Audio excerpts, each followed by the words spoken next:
উন্নয়নের জোয়ারে দেশ ভাসলেও পাবনার ভাঙ্গুড়ায় উন্নয়নের একটি গল্প থমকে আছে গত ২৩ বছর ধরে। চারপাশে শ্যাওলা আর আগাছার রাজত্ব, দাঁড়িয়ে আছে একটি কংক্রিটের কাঠামো। একে সেতু বলা হলেও এর কোনো উপযোগিতা নেই, কারণ সেতু আছে কিন্তু নেই সংযোগ সড়ক। ভাঙ্গুড়া উপজেলার নৌবাড়িয়া গ্রামের পেছনে ৩৫ লাখ টাকায় ব্যয় নির্মিত এই ফুটব্রিজটি এখন এলাকার মানুষের কাছে এক বড় আক্ষেপের নাম। অভিযোগ উঠেছে, সেতু নির্মাণের সময় গুমানী সেতু থেকে অবদা বাঁধ পর্যন্ত সড়ক তৈরির প্রতিশ্রুতি দেওয়া হয়েছিল, কিন্তু ২ যুগেও তা বাস্তবায়ন হয়নি।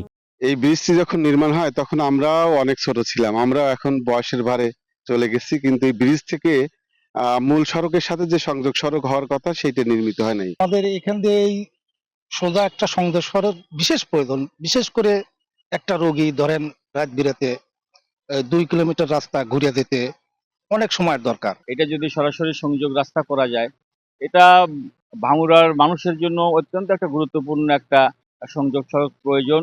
এই ব্রিজটা নির্মাণ করার জন্য সরকারের যথেষ্ট টাকা পয়সা খরচ হয়েছে, কিন্তু আমাদের এই ব্রিজের সামনের রাস্তাটা না হওয়ার কারণে কৃষকরাও সুফল ভোগ করতে পারতেছে না, এলাকার মানুষরাও সুফল ভোগ করতে পারতেছে না।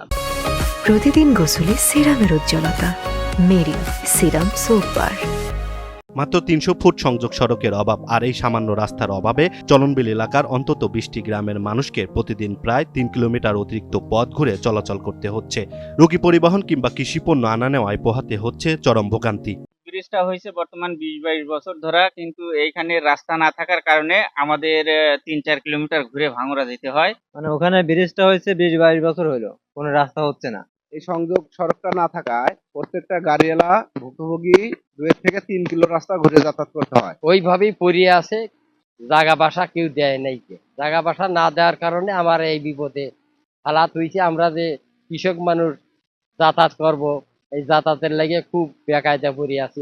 আমরা মালামাল নিয়ে যেতে পারি না, রুগী নিয়ে যেতে পারি না, শিশু খাদ্য দুধ সরবরাহ করি সেগুলো পারি না। দীর্ঘ ২৩ বছর এই অবহেলা নিয়ে প্রশ্ন করা হলে আশার বাণী শুনিয়েছেন উপজেলা প্রকৌশলী। আমাদের একটি ছোট্ট ব্রিজ আছে, ওখানে পায়ে চলাচলের জন্য একটি পুরো ব্রিজ তৈরি করা হয়েছিল, কিন্তু স্থানীয় জনগণ চাচ্ছে যে ওখানে একটি রাস্তা তৈরি করার জন্য। আমি স্থানীয় জনগণের সঙ্গে আলাপ করেছি, যদি তারা রাস্তা করার জন্য পর্যাপ্ত পরিমাণ জায়গা দিতে পারে তাহলে আমি আমাদের ঊর্ধ্বতন কর্তৃপক্ষের সাথে আলোচনা করে রাস্তাটি তৈরি করার ব্যবস্থা নেব। মাত্র ৩০০ ফুট রাস্তার অভাব কিভাবে একটি ৩৫ লাখ টাকার প্রকল্পকে ২৩ বছর ধরে অচল করে রাখে, তা এক বড় প্রশ্ন। এলাকাবাসী চান বাস্তবায়ন, যাতে পরিত্যক্ত এই সেতুটি আবারও সচল হয় এবং লাঘব হয় হাজারো মানুষের দীর্ঘদিনের দুর্ভোগ।